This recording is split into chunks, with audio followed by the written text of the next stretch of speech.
powered by Asian Paints.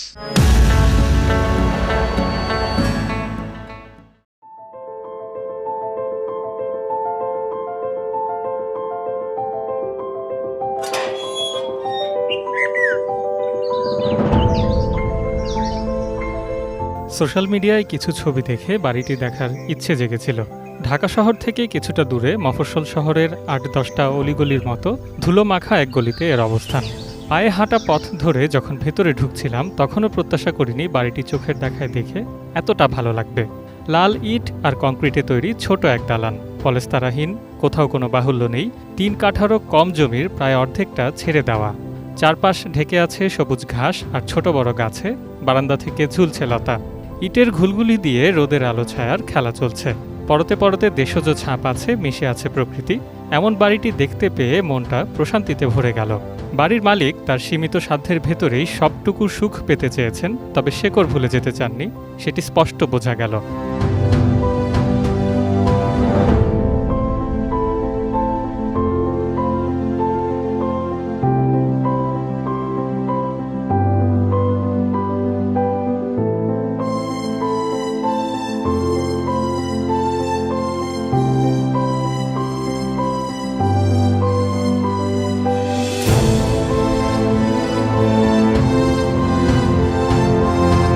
প্রিয় দর্শক, আমন্ত্রণ জানাচ্ছি নির্মাণ রসায়ন অনুষ্ঠানে পাওয়ার্ড বাই এশিয়ান পেইন্টস। খড়কুটো নামের ছোট অথচ মনোমুগ্ধকর এই বাড়িটির গল্প জানবো আমাদের অনুষ্ঠানের আজকের পর্বে।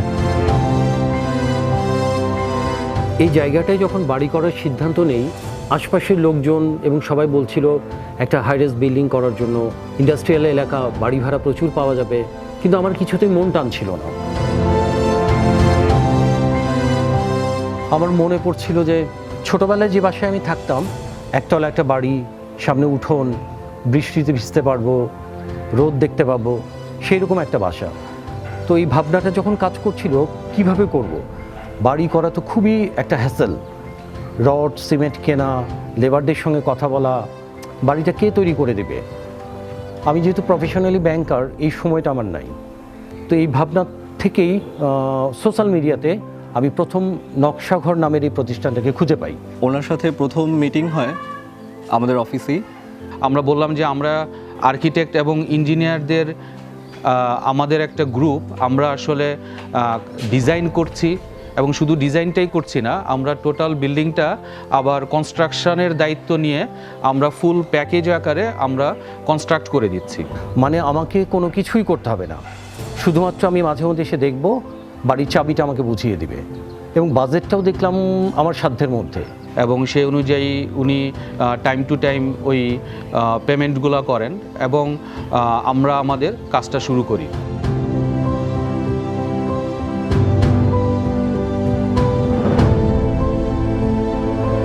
প্ল্যান করি প্রথম দিকে ওনার সাইটটা পাওয়ার পরে যে আমরা প্রপার্টি লাইনের উত্তর পশ্চিম দিকটায় বাড়িটা আমরা বানাবো, যাতে করে দক্ষিণ পাশটায় আমরা এক উঠানের মতো জায়গা পাই, যেই জায়গাটায় আসলে সকাল থেকে বিকেল অবধি সারাটা সময় রোদ থাকে। মাত্র 5%, মানে 3 কাঠার চেয়ে একটু কম।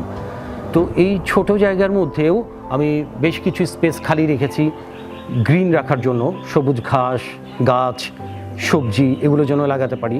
যখনই বাড়িটার সদর দরজা দিয়ে আমি প্রবেশ করি, প্রথমে সিঁড়ি দিয়ে একটু উপরে উঠতে হয়। বাড়িটায় মূল মাটি থেকে একটু উঁচু, এটা তো একটা ভালো লাগা আছেই, নিচটাও আমি কাজে লাগাতে পারছি। বিল্ডিংয়ে ঢুকতেই আমরা একটা সুন্দর একটা বারান্দা পাবো, এবং এই বারান্দাটা আসলে আমাদের দেখবেন আমাদের যেই কালচারালি আমাদের যেই বিল্ডিংগুলো আমরা দেখি আমাদের রুরাল এরিয়াতে, আসলে একটা ঘরের শুরুতেই আসলে একটা বড় বারান্দা থাকে। সো এইটা আসলে ওই আমাদের যে সাংস্কৃতিকভাবে আমরা যেই বারান্দাটাকে আসলে দেখে অভ্যস্ত, ওইটারই একটা রিফ্লেকশন আমরা এখানে রাখার চেষ্টা করেছি। তারপর যখন আপনি রুমে প্রবেশ করবেন, একতলায় ড্রয়িং রুম, ডাইনিং রুম এবং কিচেন একসঙ্গে অ্যাটাচড। বাড়ির ভিতরেই আসলে একটা বড় খোলা একটা জায়গা তৈরি হয়েছে। আমি অলওয়েজ ভাবতাম যে কিচেন একসঙ্গে অ্যাটাচড হলে রান্নার বা খাবারের গন্ধ আসবে কিনা, এটা কোনো প্রবলেম হবে কি না, কিন্তু এখন তো আমি নিজে ইউজ করছি। এটা আসলে খুবই উপকারী, মানে অল্প একটু জায়গায় সব কিছু হয়ে যায়। নিচতলাতে আসলে আমাদের আরেকটি বেডরুম আছে, সাথে একটা টয়লেট আছে, এবং তারপরে হচ্ছে আমাদের সিঁড়ি দিয়ে দোতলায় আসতে হয়। সবথেকে ইন্টারেস্টিং ব্যাপার হচ্ছে আমরা বাড়িটার পাবলিক এবং প্রাইভেট স্পেসকে ভার্টিক্যালি খুব ভালোভাবে সেপারেট করতে পারি, এবং পাবলিক এবং প্রাইভেট স্পেসের মধ্যে আমরা যে ইন্টারনাল সিঁড়িটা ব্যবহার করি সেই সিঁড়িটাই সবথেকে ইন্টারেস্টিং আমাদের এই প্রকল্পের মধ্যে। সিঁড়িটা একাধারে এটা ইনডোর থেকে অ্যাক্সেসেবল, কিন্তু সিঁড়িটা আসলে আউটডোরের সাথে কানেক্টেড। আর্কিটেকচারালি এই যে একটা স্পেস তৈরি করা বা একটা সার্কুলেশন যেটা আসলে ইনডোর এবং আউটডোরকে কানেক্ট করে, সেই জায়গাটায় সিঁড়িটা খুব সাকসেসফুলি আসলে ওয়ার্ক করছে। উপরে উঠলে সেই সিঁড়ি দিয়ে আমরা একটা ফ্যামিলি লিভিং কিংবা আমরা একটা খোলা বারান্দা পাই, যেটাকে আমরা সেমি পাবলিক স্পেস বলতে পারি। আমাদের এখানে আলাদা ফ্যামিলি লিভিং বলে আসলে কিছু নাই, সো ওই জায়গাটাই আসলে সবচেয়ে বেশি এনজয়েবল একটা জায়গা, এবং ওইখান থেকে আবার আমাদের 2টা বেডরুমে আসলে তার অ্যাক্সেস রয়েছে। একটা বেডরুমের সাথে একটা বারান্দা আছে, যে বারান্দা থেকে আমরা আমাদের চারপাশের আকাশটা দেখতে পারি। নাহলে আমার সবসময় মনে হতো অ্যাটাচড বাথরুম ছাড়া কী করে সম্ভব, কিন্তু এখানে তো আমি থাকতেছি, এটা বরং আরও বেটার হয়েছে। মানে আমার রুমগুলো যে খুব বেশি বড় তা কিন্তু না, কারণ রুমে থাকা হয় না, বেশিরভাগ সময় থাকা হয় বারান্দায়, বেশিরভাগ সময় আমার থাকা হয় সামনে যে লন বা মাঠের মতো করেছি এখানে। এর পাশাপাশি আমি বাইরে একটা ইনডোর কিচেন করেছি, যেটাতে বারবিকিউ পার্টি করা যায়, বা ছোটোখাটো অনুষ্ঠান করলে আমি আমার ভেতরের কিচেনে না করে বাইরের রান্নাটা করতে পারি। সে বাইরের রান্নাটা পেছনে একটা আউটডোরে যাওয়ার জন্য একটা পথ করেছি, ওই সিঁড়ি দিয়ে খাবারগুলো আনা যায়। বাড়ির যে জানালাগুলো আছে কিংবা দরজার চৌকাঠ, এই সবগুলো ডিটেলই আসলে আমরা খুব যত্ন করে ডিজাইন করা, যেগুলো দিন শেষে একটা ভালো সলিউশন আমাদের জন্য নিয়ে আসছে। জানালাগুলো আমরা সুইং করেছি এবং মেটাল ফ্রেম দিয়ে করা। ইভেন দরজার যে চৌকাঠ, নর্মালি তো আসলে কাঠের চৌকাঠ দিয়ে আমরা অভ্যস্ত, সেখানে আসলে মেটালের আমরা চৌকাঠ ব্যবহার করেছি। আমরা তো থাইয়ে অভ্যস্ত, তো এখানে যখন আমাকে আর্কিটেকচার বললেন যে থাই ইউজ করবে না, ওনারা পুরোটা জানালা খোলা যাবে যেন প্রচুর আলো বাতাস আসতে পারে, তো এই জায়গায় আমার একটা দ্বিধা ছিল। এটা তো সেই পুরনো আমলে দেখেছি, এখন তো এরকম বাড়ি দেখা যায় না, তো তারপর আমি রাজি হয়েছি। তো এখন দেখলাম এটা বিশাল একটা উপকারিতা আসে, আসলেই এখানে প্রচুর আলো আসে, প্রচুর বাতাস আসে।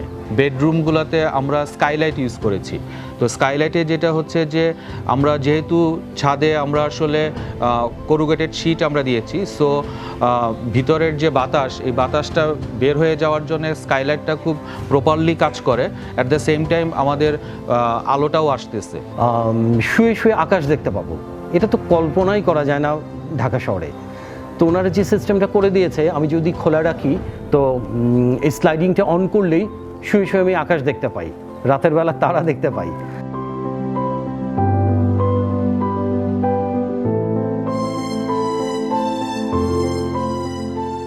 আমরা সিঁড়ির ক্ষেত্রেও কয়েকটা সলিউশন আমরা এই জায়গাটায় চেষ্টা করেছি।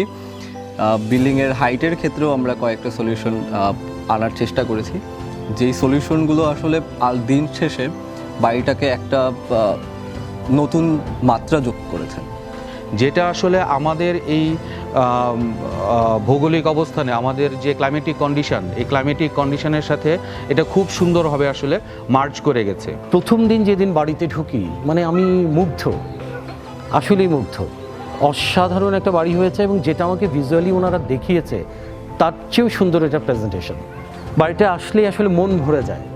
এই যে খোলামেলা বারান্দা, হালকা বৃষ্টির ছাট আসে, রৌদ্র পাই, আমাকে আমার ফ্ল্যাটের মতো বারান্দায় যেয়ে ঘাড় উঁচু করে আকাশ দেখতে হয় না, এখানে আসলে আকাশ দেখতে পাই। তো এখানে বারান্দায় বসলেই আমার মানে কাব্যিক মনটা, হারিয়ে যাওয়া সেই কাব্যিক মনটা ফিরে আসে।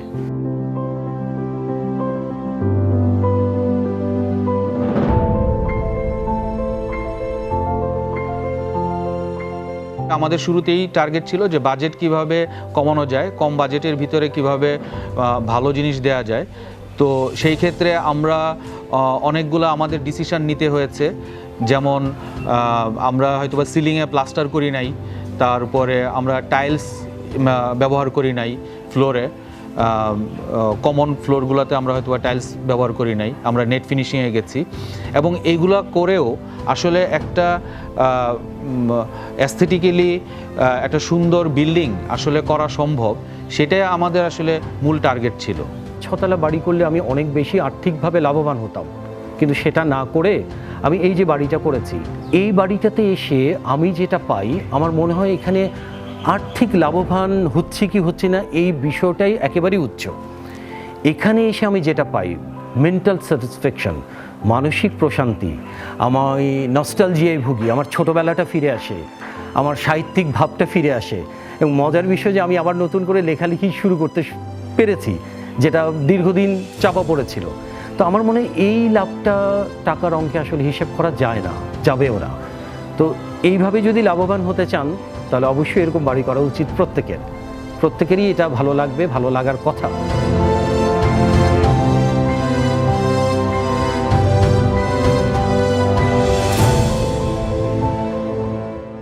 এই ছিল খড়কুটোর গল্প।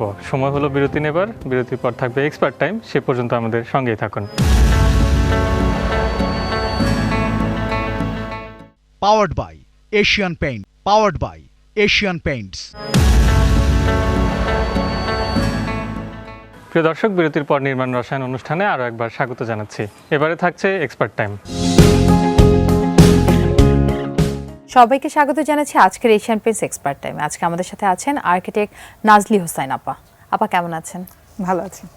আপা, আপনার যে এক্সপিরিয়েন্সটা 15 বছরের উপরে, এবং আপনার স্টাডিটাও যদি আমরা আসলে একটু দেখি, বুয়েট প্লাস বাহির থেকে স্টাডি করা, তার মানে দুটো কম্বিনেশনই আছে। সো এই এক্সপিরিয়েন্সটা আপনাকে বাংলাদেশে কাজ করতে কিভাবে সাহায্য করছে? আর যেটা দেশে বা দেশের বাইরে যেটা পড়াশোনা করেছি, এটা তো হলো বই পুস্তকে বা যেটা ম্যাটেরিয়াল পড়া, বাট নর্মালি আসলে আমাদের শেখাটা হলো বাস্তব অর্থে ফিল্ড থেকে। এখন ইউজুয়ালি কোন ধরনের কাজগুলো বেশি করছেন আপা? মোস্টলি সাস্টেনেবল প্রজেক্ট করি, যেটাকে আমরা বলি পরিবেশ বান্ধব বা গ্রিন বিল্ডিং প্রজেক্ট। আমি ইউএস গ্রিন বিল্ডিং কাউন্সিলের অ্যাক্রেডিটেড প্রফেশনাল। এই জন্য দেখা যায় আর্কিটেকচারাল যে কাজগুলো আমি করি প্রধানত, সেগুলো বেশিরভাগই ক্লায়েন্টদের একটা রিকোয়ারমেন্ট থাকে যে ওনারা পরিবেশ বান্ধব ডিজাইন চান, এবং তাহলেই আমরা এই কাজটা হাতে নেই। এই জায়গাটাতে পেইন্টের কি কোনো ভূমিকা আছে, যে আসলে কিভাবে এটা বিল্ডিংয়ের জন্য স্বাস্থ্যকর হতে পারে, বা আমরা যদি বলি আসলে পেইন্টের জন্য পেইন্ট কম ক্ষতি করবে, এরকম কোনো ব্যাপার কি আছে কিনা? হ্যাঁ, অবশ্যই। পরিবেশ বান্ধব বললে আমরা যেটা বুঝি যে পরিবেশের ক্ষতি না করে যেই ধরনের ম্যাটেরিয়ালগুলো, সেগুলো বিল্ডিংয়ে যেন ব্যবহার করা হয়। আমরা এই ধরনের ম্যাটেরিয়াল সাজেস্ট করি ক্লায়েন্টকে, যাতে লো ভিওসি বা নো ভিওসি পেইন্ট ওনারা ইউজ করে, এবং যেগুলো ইমালশন বেস যে পেইন্টগুলো থাকে, এশিয়ান পেইন্টসেরও কিছু আছে, আমরা ওগুলো ক্লায়েন্টকে সাজেস্ট করেছি। আপনি একটা লম্বা সময় মোটামুটি 5-6 বছর মতো ইন্টেরিয়র নিয়ে কাজ করেছেন। সো ইন্টেরিয়র প্রজেক্টগুলো যখন করতে যায়, সাধারণত এখন অনেকেই আছে হয়তো ইন্টেরিয়রে অনেক বেশি ফোকাস, তখন কোন ব্যাপারগুলো আসলে মাথায় রাখা দরকার? ইন্টেরিয়র ডিজাইনের ক্ষেত্রে সবচেয়ে বড় যেটা এখন যে চেঞ্জটা আসছে, যেটা আমাদের জন্য ভালো, সেটা হলো অনেক বেশি রঙের ব্যবহার। মানে আগে যেটা হতো যে অনেক বেশি ক্ল্যাডিং ম্যাটেরিয়াল ব্যবহারের একটা প্রবণতা ছিল, যে আমি যেই ওয়ালি দেখবো সেখানে কিছু না কিছু ক্ল্যাডিং করছে। এখন দেখা যাচ্ছে ক্লায়েন্টদের মোস্টলি রঙের ব্যবহারটা চলে আসছে, সাদাটে ধরনের ইন্টেরিয়রটা চলে আসছে, কন্টেম্পোরারি যেই মিনিমালিজম যেই কনসেপ্টটা, সেই কনসেপ্টের ইন্টেরিয়রটা চলে আসছে। তার মানে কালার প্যালেটের একটা জায়গা হয়তো আছে, অনেক ইম্পর্ট্যান্ট রোল প্লে করছে। Recently Asian Paints colour next 24 আসলে লঞ্চ করলো, এবং সেখানে আপনিও ছিলেন। সো ওই কালার প্যালেটগুলো বা এই রিসার্চগুলোকে আপনাদেরকে কোনোভাবে হেল্প করছে এখন ইন্টেরিয়রের ক্ষেত্রে? কালার নেক্সটের যেই রিসার্চটা আমরা দেখেছি, অসাধারণ একটা রিসার্চ, এবং ফ্যাশনের সাথে ইন্টেরিয়রের সাথে ডিজাইনের সাথে যে একটা সমন্বিত একটা ব্যাপার, ওই রিসার্চটা থেকে ওটা বোঝা যায়। এবং ওটা অনেক আমার মনে হয় যে অনেক দিক থেকে আমরা যেভাবে চিন্তা করি অ্যাজ অ্যান আর্কিটেক্ট একটা স্পেসে ডিজাইন করার সময়, অনেকটাই তার সাথে মিলে যায়। আমি বলবো যে কালার নেক্সট রিসার্চটা অনেক বেশি কাজে লাগবে। আপা, এটা তো গেল আসলে আমাদের কালার প্যালেট, বা আমরা আসলে কীভাবে সাজাতে পারি স্পেশাল ফিনিশ নিয়ে, কিন্তু সব কিছু হয়তো আমাদের মিস হয়ে যেতে পারে, বা আমরা এনজয় নাও করতে পারি, বা ফেল করতে পারে। তার রিজন হতে পারে হয়তো যদি ড্যাম্প থেকে থাকে, বা যদি নোনার কোনো সমস্যা থাকে।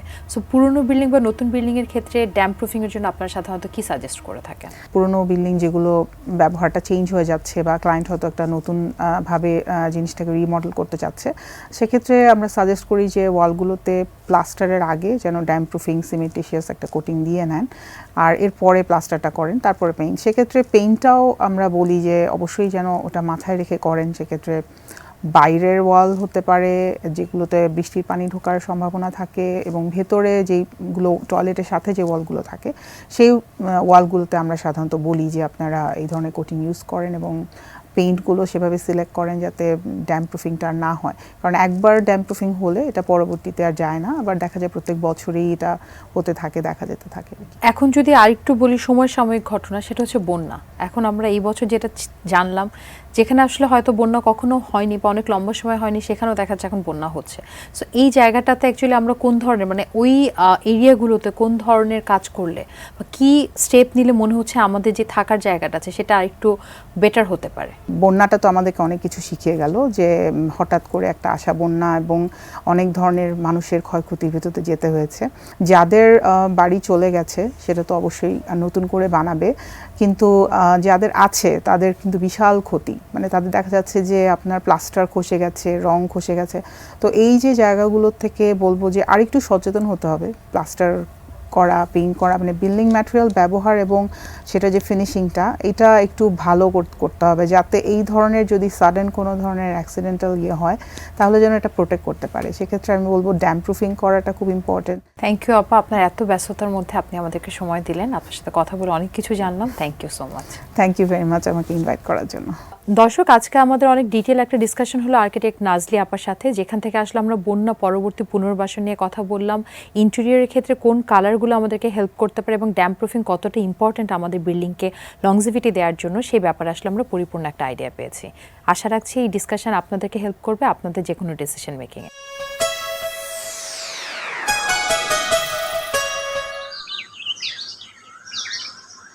প্রিয় দর্শক, এই ছিল আমাদের আজকের অনুষ্ঠান। আপনার যদি কোনো প্রশ্ন, মতামত বা পরামর্শ থেকে থাকে জানাতে পারেন স্ক্রিনে দেখানো ইমেল ঠিকানার মাধ্যমে। ভালো থাকুন, সুস্থ থাকুন, এটি নিউজের সঙ্গেই থাকুন। ইনশাল্লাহ আগামী সপ্তাহে ঠিক একই সময়ে আবারও দেখা হবে নতুন কোনো প্রকল্পের গল্প নিয়ে।